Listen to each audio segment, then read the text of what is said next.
Going live. Oh, and I'm live. Hi. Hello. Oh, sorry. Let's see if I can cross my legs here. Oh. Welcome to Frankenstein Tea, daily short story program from the Island Free Library with me. I'm Kristen. I'm the director of the Island Free Library. It is a chance for me to stay connected to you and for you to stay connected to us here at the library. I am bundled today because we are working our kids store today. The annual kids store here at the library, at our library, is the donation and we collect and you donate gently used or brand new items from your homes, and we sort of sort them and arrange them for the kids to purchase for their families. So they're 50-cent and $1 items out front. And during COVID, we're having it outside under some tents. So we're a little bundled around here because we've been outside a lot of the day and it's not bright and sunny and warm, but we're having a great time out there and the kids are having a great time. And the tents came from a grant that the town and the Chamber of Commerce secured, the Take It Outside campaign with the state of Rhode Island. And we're making great use of them, and it's been tons of fun. And it's always a hoot this day to watch the kids, pick things for their families. That it's such a giggle. It is such a giggle. My dad will totally love this, that kind of language. And of course, it's something for that kid. They want it, but their dad is going to totally love it. And their mom is going to totally love this. And we roll our eyes and think, oh my gosh, she's going to kill us.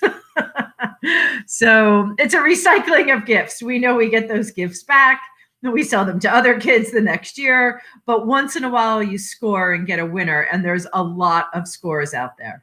So it's been fun. And all the gifts are great. It's just the connecting of them that makes us giggle. We never giggle at the donations that we get. They're fabulous. I always say it's the word. I can't do this program because I just want to shop and keep things for the library that we need, and keep things, that I need to give to people, and things that I would love or my staff would love, or I know someone's been looking for this kind of thing. So I try not to work this program, but I am out there hosting as best I can. That was my dad who signed on during that. Hi, Dad. I have tea today. It's delicious.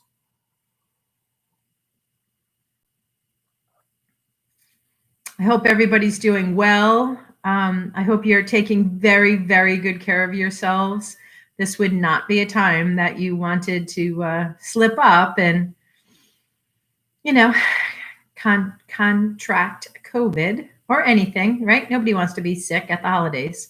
So, stay in, stay tight, keep it small,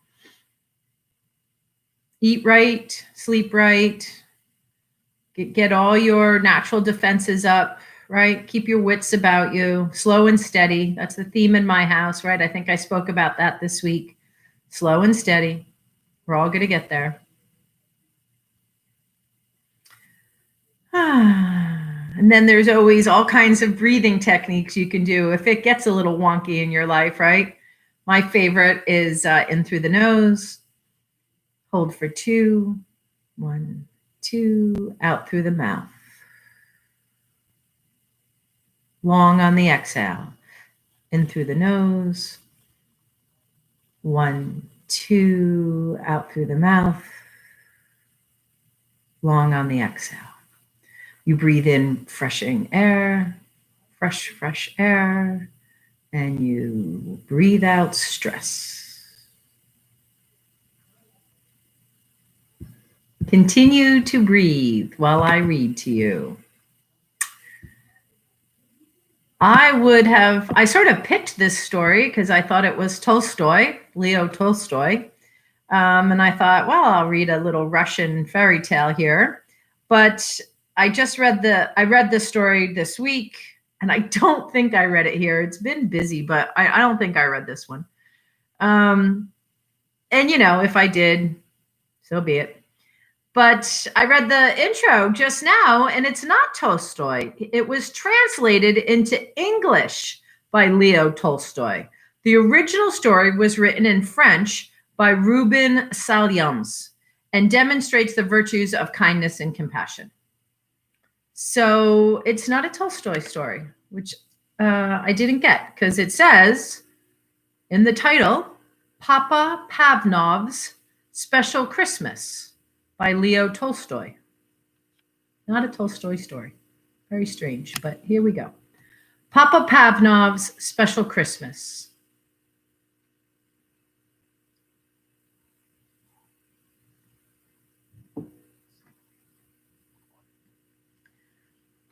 It was Christmas Eve, and although it was still afternoon, lights had begun to appear in the shops and houses of the little Russian village, for the short winter day was nearly over. Excited children scurried indoors, and now only muffled sounds of chatter and laughter escaped from closed shutters. Old Papa Pavlov, the village shoemaker, stepped outside his shop to take one last look around. The sounds of happiness, the bright lights, and the faint but delicious smells of Christmas cooking reminded him of past Christmas times when his wife had still been alive and his own children little. Now they had gone. His usually cheerful face with the little laughter wrinkles behind the round steel spectacles looked sad now. But he went back indoors with a firm step, put up the shutters, and set a pot of coffee to heat on the charcoal stove. Then, with a sigh, he settled in his big armchair. Papa Pavlov did not often read, but tonight he pulled down the big old family Bible and, slowly tracing the lines with one forefinger, he read again the Christmas story. He read how Mary and Joseph, tired by their journey to Bethlehem, found no room for them at the inn, so that Mary's little baby was born in the cowshed. Oh dear, exclaimed Papa Pavlov. If only they had come here. I would have given them my bed, and I could have covered the baby with my patchwork quilt to keep him warm. He read on about the wise men who had come to see the baby Jesus, bringing him splendid gifts. Papa Pavlov's face fell. I have no gift that I could give him, he thought sadly. Then his face brightened. He put down the Bible, got up, and stretched his long arms to the shelf high up in his little room. He took down a small, dusty box and opened it. Inside was a perfect pair of tiny leather shoes. Papa Pavlov smiled with satisfaction. Yes, they were as good as he had remembered, the best shoes he had ever made. I should give him those, he decided as he gently put them away and sat down again.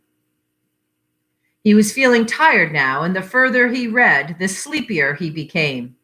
The print began to dance before his eyes so that he closed them just for a minute. In no time at all, Papa Pavlov was fast asleep. And as he slept, he dreamed.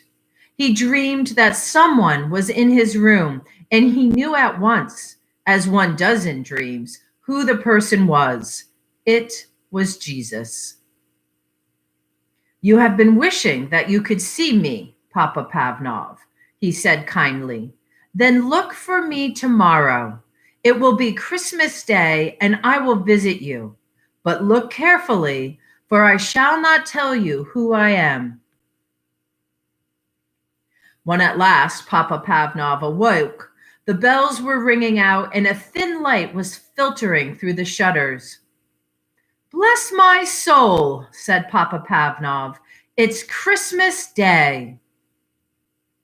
He stood up and stretched himself, for he was rather stiff. Then his face filled with happiness as he remembered his dream. This would be a very special Christmas after all, for Jesus was coming to visit him. How would he look? Would he be a little baby, as at that first Christmas? Would he be a grown man, a carpenter, or the great king that he is, God's son. He must watch carefully the whole day through so that he recognized him however he came. Papa Pavlov put on a special pot of coffee for his Christmas breakfast, took down the shutters, and looked out of the window. The street was deserted. No one was stirring yet. No one except the road sweeper. He looked as miserable and dirty as ever, and well he might. Who ever wanted to work on Christmas Day? And in the raw cold and bitter freezing mist of such a morning. Papa Pavlov opened the door shop, letting in a thin stream of cold air. "Come in," he shouted across the street cheerily. "Come in and have some hot coffee to keep out of the cold." The sweeper looked up, scarcely able to believe his ears. He was only too glad to put down his broom and come into the warm room. His old clothes steamed gently in the heat of the stove, and he clasped both red hands around the comforting warm mug as he drank. Papa Pavlov watched him with satisfaction, but every now and then his eyes strayed to the window. It would never do to miss his special visitor. "Expecting someone?" the sweeper asked at last. So Papa Pavlov told him about his dream. "Well, I hope he comes," the sweeper said. "You've given me a bit of Christmas cheer I never expected to have. I'd say you deserve to have your dream come true." And he actually smiled. When he had gone, Papa Pavlov put on cabbage soup for his dinner, then went to the door again, scanning the street. He saw no one, but he was mistaken. Someone was coming. The girl walked so slowly and quietly, hugging the walls of shops and houses, that it was a while before he noticed her. She looked very tired, and she was carrying something. As she drew nearer, he could see that it was a baby wrapped in a thin shawl. There was such sadness in her face and in the pinched little face of the baby that Papa Pavlov's heart went out to them. "Won't you come in?" he called, stepping outside to meet them. "You both need a warm seat by the fire and a rest." The young mother let him shepherd her indoors and to the comfort of the armchair. She gave a big sigh of relief. "I'll warm some milk for the baby," Papa Pavlov said. "I've had children of my own. I can feed her for you." He took the milk from the stove and carefully fed the baby from a spoon, warming her tiny feet by the stove at the same time. "She needs shoes," the cobbler said. But the girl replied, "I can't afford shoes. I've got no husband to bring home money. I'm on my way to the next village to get work." A sudden thought flashed through Papa Pavlov's mind. He remembered the little shoes he had looked at last night, but he had been keeping those for Jesus. He looked again at the cold little feet and made up his mind. "Try these on her," he said, handing the baby and the shoes to the mother. The beautiful little shoes were a perfect fit. The girl smiled happily, and the baby gurgled with pleasure. "You have been so kind to us," the girl said when she got up with her baby to go. "May all your Christmas wishes come true." But Papa Pavlov was beginning to wonder if his very special Christmas wish would come true. Perhaps he had missed his visitor. He looked anxiously up and down the street. There were plenty of people about, but they were all faces that he recognized. There were neighbors going to call on their families. They nodded and smiled and wished him Happy Christmas. Or beggars, and Papa Pavlov hurried indoors to fetch them hot soup and a generous hunk of bread, hurrying out again in case he missed the important stranger. All too soon, the winter dusk fell. When Papa Pavlov next went to the door and strained his eyes, he could no longer make out the passers-by. Most were home and indoors by now anyway. He walked slowly back into his room at last, put up the shutters, and sat down wearily in his armchair. So it had been just a dream after all. Jesus had not come. Then, all at once, he knew that he was no longer alone in the room. This was not a dream, for he was wide awake. At first, he seemed to see before his eyes the long stream of people who had come to him that day. He saw again the old road sweeper, the young mother and her baby, and the beggars he had fed. As they passed, each whispered, "Didn't you see me, Papa Pavlov?" "Who are you?" he called out, bewildered. Then another voice answered him. It was the voice from his dream, the voice of Jesus. "I was hungry, and you fed me," he said. "I was naked, and you clothed me. I was cold, and you warmed me. I came to you today in every one of those you helped and welcomed." Then all was quiet and still, only the sound of the big clock ticking. A great peace and happiness seemed to fill the room, overflowing Papa Pavlov's heart until he wanted to burst out singing and laughing and dancing with joy. So he did come after all, was all that he said.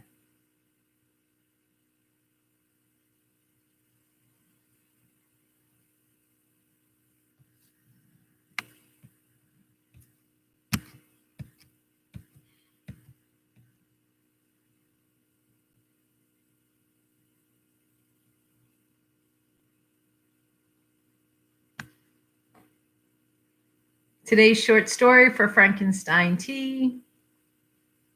Certainly a holiday special.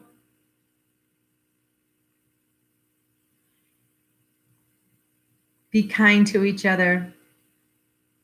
Have a great Friday afternoon. Be kind to yourself. Maybe do a COVID-friendly activity like drive around and look at decorations tonight. Let the spirit fill you. I'll be back tomorrow with another short story. Peace. Hi, Dad.